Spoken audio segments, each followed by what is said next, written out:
Alhamdulillahirabbil alamin. Wassalatu wassalamu ala sayyidina Muhammadin asyrafil mursalin wa ala alihi wa sahbihi ajma'in. Subhanaka la ilma lana illa ma 'allamtana innaka antal alimul hakim. Qala rabbi shrah li sadri wa yassir li amri wahlul 'uqdatam min lisani yafqahu qawli. Nawaitu ta'alluma wa ta'lima li fadata wal istifada wa tadhakkura tadhkira wa naf'a wal intifa' wal hasrata masuk bi kitabillah wa sunnati rasulih wa du'a ila al-huda wa dalala al khair. Ibtigha'a mardatihi wa qurbihi wa thawabihi subhanahu wa ta'ala. Qala al-musannif rahimahullah ta'ala wa nafa'ana bihi wa bi 'ulumihi wa amadana bi asrar bid-darin amin. Itu kayaknya miring gitu.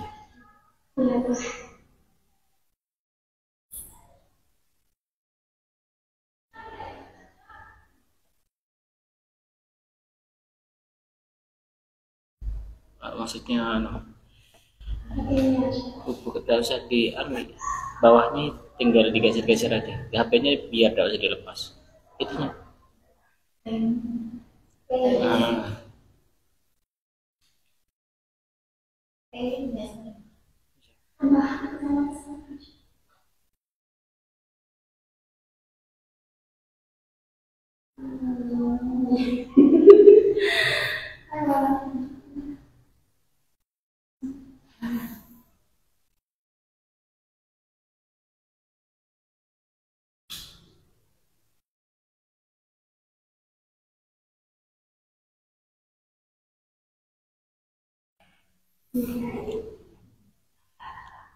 Bismillahirrahmanirrahim.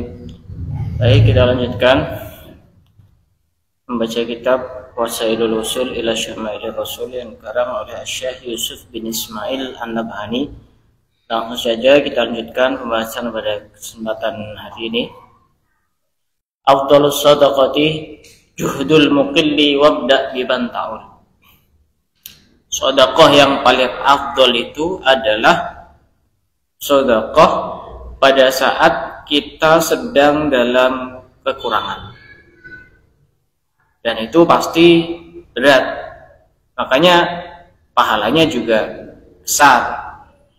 Jadi sedekah itu nilainya tidak bisa diukur dengan nominal tertentu.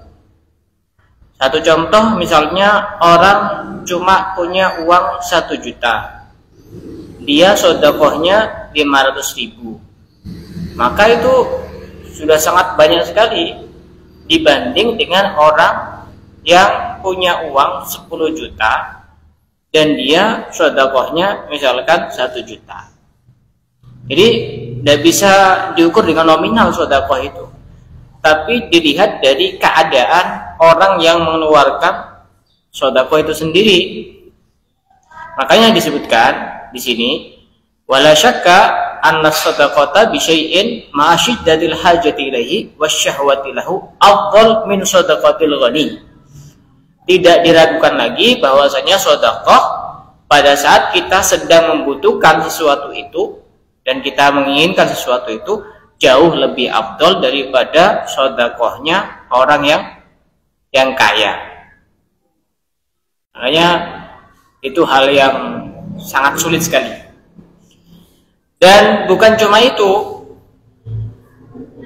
ketika kita sedekah atau kita mengeluarkan hal-hal yang wajib, maka jangan lupa wabda biman ta'ul. Kita mulai dengan orang yang memang menjadi tanggungan kita untuk menafkahi. Artinya apa? Jangan sampai kita royal kepada orang lain, kepada teman akrab, kepada sahabat, kepada tetangga, akan tetapi kita ini lupa kepada orang-orang yang masih ada hubungan keluarga. Lebih-lebih orang yang menjadi tanggungan kita untuk menafkahi dia. Misalkan kalau kepada teman akrab kita sering ngasih uang, kita ngasih hadiah, kita ngasih sesuatu, tapi di sana banyak saudara-saudaranya, kerabat-kerabatnya, lebih-lebih orang yang memang sudah menjadi tanggungannya untuk dinafkahi. Orang tua misalkan yang sudah tidak mampu, maka bagi anak wajib untuk menafkahi orang tua, atau orang tua menafkahi kepada anak. Jangan sampai kebalik. Maka ada tahapan-tahapan tertentu yang harus kita lalui ketika kita mengeluarkan sesuatu. Begitu juga dalam hal urusan dakwah, maka Al-Quran itu mempunyai konsep wa anzir ashiratakal aqrabin. Berilah peringatan kepada keluarga-keluarga terdekat kalian. Jadi dakwah yang paling pertama dan yang paling utama itu adalah dakwah kepada orang yang paling dekat dengan kita. Tidak usah jauh-jauh. Kita keluarganya misalnya tidak tahu sholat, tidak tahu hukumnya halal haram, tidak tahu hukum tentang puasa, tidak tahu tentang zakat. Kita ngajar kepada orang lain, mereka alim-alim semuanya. Itu tidak benar tahapannya. Walaupun juga tidak bisa disalahkan 100%. Karena memang dia bisa memberikan manfaat kepada orang lain. Karenanya di sini disebutkan afdhalus shadaqah juhdul mukil. Sedekah yang paling utama, yang paling afdal itu adalah ketika kita sedang dalam kondisi yang membutuhkan, ketika kita dalam kondisi kekurangan. Wabda biman ta'ul, dan mulailah kepada orang yang menjadi tanggungan kita untuk menafkahi. Tapi di sini yang dimaksud adalah kita memberikan nafkah atau memberikan sedekah selama tidak digunakan untuk hal-hal yang berlebihan. Misalnya kita seorang suami sudah menafkahi istri sesuai dengan tanggungan wajibnya, tapi istri misalnya pengen punya emas 10 gram padahal itu bukan hal yang wajib, misalnya pengen punya kalung 20 gram, belum lagi pengen punya mobil 3, ya tidak perlu disalahkan ketika seorang suami itu mengeluarkan uangnya untuk orang lain. Kenapa? Karena istrinya sudah cukup di dalam rangka untuk menafkahi kebutuhan wajibnya. Jadi untuk hal-hal yang sifatnya itu berlebih-lebihan, maka itu bukan menjadi kewajiban suami. Gitu. Kemudian yang berikutnya, aflaha man ruziqa lubban. Sungguh sangat beruntung orang yang diberi akal yang sempurna. Kenapa kok disebut beruntung? Karena akal itu ketika sempurna, dia akan bisa menunjukkan kepada kebenaran. Dia akan melakukan hal-hal yang diperintahkan oleh Allah, dan dia juga akan menjauhi hal-hal yang dilarang oleh Allah.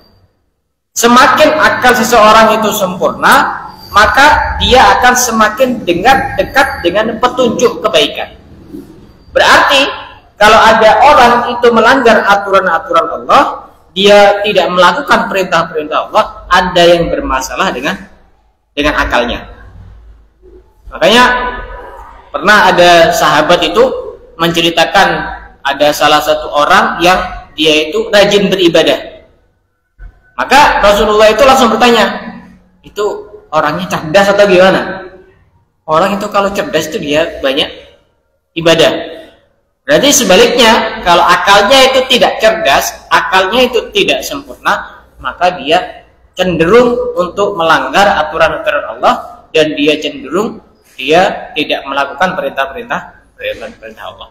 Makanya disebut aflaha man ruziqa lubban. Sungguh sangat beruntung orang yang diberi oleh Allah lubban. Lubban itu lebih dalam lagi, artinya lub itu intisari dari akal. Jadi akal yang sudah sangat bagus sekali, yang sangat berkualitas. Nasihat yang berikutnya, afdhalun nasi atqahum lillah. Manusia yang paling utama, manusia yang paling afdhal itu adalah manusia yang paling bertakwa kepada Allah. Tidak disebut orang yang afdol, tidak disebut orang yang utama adalah orang yang kaya, bukan. Orang yang utama bukan orang yang cantik, bukan. Orang yang utama bukan orang yang tampan, bukan. Orang yang utama bukan orang yang jabatannya tinggi, bukan. Akan tetapi orang yang utama adalah orang yang takut kepada Allah Subhanahu wa ta'ala. Maka dia semakin takut kepada Allah, semakin dia menunjukkan bahwa dia itu adalah orang yang paling mulia, orang yang paling utama di hadapan Allah. Ini pertama ciri-cirinya. Yang kedua, manusia yang paling afdal itu adalah wa awsaluhum lirrahim, adalah manusia yang suka menyambung silaturahim. Itu manusia yang paling afdal. Cirinya dua, dia takwa. Takwa sudah kita ketahui bersama definisinya apa itu: melakukan perintah-perintah Allah dan menjauhi larangan-larangannya semampu mungkin. Itu ketika dia bisa melakukan itu, maka dia termasuk manusia yang paling utama. Yang kedua, dia suka menyambung silaturahim. Berarti kalau ada orang tidak suka menyambung silaturahim, dia tidak termasuk afdhalun nas. Dia tidak termasuk manusia yang utama, dia tidak termasuk manusia yang afdal di hadapan Allah Subhanahu wa taala. Walaupun di hadapan manusia bisa jadi kalau dia jabatannya tinggi, dia dihormati oleh banyak orang, tapi belum tentu dia mulia di hadapan Allah. Nasihat yang berikutnya, al-iktisad fin nafaqah nisful ma'isyah. Apa al-iktisad itu? Al-iktisad apa artinya? Al-iktisad itu sedang-sedang saja. Artinya tidak terlalu irit, juga tidak terlalu boros. Iktisad itu sedang-sedang saja, tidak berlebihan, juga tidak terlalu irit. Artinya, misal ya, satu contoh. Ini pentingnya untuk memanage keuangan. Memanage keuangan itu sudah ada konsepnya di dalam Islam. Seperti contoh ini, al-iktisad fin nafaqah nisful ma'isyah. Tengah-tengah di dalam mengeluarkan manage harta itu adalah separuh dari kehidupan. Artinya orang itu kalau bisa manage keuangan, maka dia akan hidup dengan sempurna. Tapi kalau pengen ini dikeluarkan, pengen itu dikeluarkan, dia tidak hitung-hitungan. Nanti untuk kebutuhan yang lain gimana? Maka itu juga penting untuk memanage itu. Setidaknya kita itu bisa mengatur keuangan, misalkan sehari itu kebutuhannya berapa, gitu loh. Jadi tidak asal dikeluarkan dan dimasukkan, tapi memanage keuangan di dalam satu rumah tangga itu juga penting. Kenapa? Karena al-iktisad fin nafaqah nisful ma'isyah, itu adalah separuh. Ketika biasanya yang pintar itu biasanya perempuan biasanya. Kalau laki-laki tidak begitu pintar untuk pegang uang. Kalau perempuan itu biasanya pintar. Oh ini ditabung nanti, oh itu nanti dibuat untuk beli peralatan dapur, itu digunakan untuk beli baju, itu digunakan untuk beli beras. Itu biasanya yang lebih pintar itu perempuan biasanya ya, rumus umumnya begitu. Tapi kadang-kadang ada perempuan tuh yang juga boros, ada juga. Tapi secara umum saya yakin perempuan itu lebih pintar di dalam mengatur keuangan. Makanya al-iktisad fin nafaqah nisful ma'isyah. Dikatakan juga dalam satu hadis, ma khaba man istakhar wa ma nadima man istashar wa maftaqara man iktasad. Ma khaba man istakhar, tidak akan rugi orang yang istikharah. Wa ma nadima man istashar, dan tidak akan menyesal orang yang bermusyawarah. Wa maftaqara man iktasad, dan tidak akan mengalami kefakiran orang yang bisa bahasa yang pas, bahasa ekonominya iktisad itu ya ya tengah-tengah itu bahasa ekonominya, ada yang tahu? Oh iya, kalau itu gampang itu bahasanya. Bahasa ekonominya itu artinya bisa manage keluarga itu, bisa manage keuangan itu apa artinya? Iya, paham. Pasti ada istilah tertentu ini. Kalau seperti dalam bahasa Arab iktisad itu. Tidak boros juga tidak irit. Tapi yang penting paham.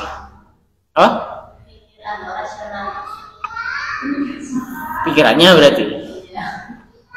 ya apa ya? Ya masuk juga, harus kita itu harus apa? Rasionalistis ya, apa? Berpikir Realistis, harus realistis ya. Artinya ya bukan terlalu ngatur-ngatur, tapi itu kalau udah dihitung-hitung begitu nanti kita tidak tahu kita itu ternyata sudah habis banyak uang tanpa kita ketahui digunakan usaha apa. Jadi itu penting. Misal kulaan barang itu dijual, itu kalau sudah tahu hitung-hitungan ya rugi. Kulanya berapa, dijualnya berapa. Kalau udah tahu dia kulanya berapa, ternyata dijualnya dengan harga yang mungkin sama dengan di atasnya kulaan, ya rugi. Makanya itu termasuk nisful maisha. Dari situ nanti akan hidup itu akan berjalan dengan lancar. Wat tawajjudu ilan nasi nisful akli. Sedangkan baik sama orang, berkasih sayang sama orang, berbelas kasih sama orang, suka sama orang, cinta sama orang, itu adalah separuh akal. Untuk mengukur akal seseorang itu secara sederhana itu gampang. Tidak perlu dia hafal ini dan itu, tidak perlu dia menguasai ilmu ini dan itu, tapi dia gimana hubungannya sama orang. Nah ini pesannya Rasulullah. Kalau hubungannya sama orang itu dia baik, berarti akalnya itu sudah bisa dikatakan separuh, itu sudah 50% kita bisa katakan dia itu orang yang cerdas. Kalau baik sama orang, nggak usah ditanya kamu hafal Quran berapa juz, kamu hafal hadis berapa, kamu hafal alfiyah berapa, kamu hafal hadis hafal fikih itu berapa kitab, kamu sudah pernah makan ilmu nahwu berapa kitabnya. Jangan lu, cukup dilihat dia hubungannya sama orang itu baik apa tidak. Kalau dia itu baik sama orang, orang itu juga menganggap image-nya kepada dia itu baik, maka itu adalah nisful akli, separuh dari akal. 50% bisa dikatakan dia adalah orang yang akalnya cerdas.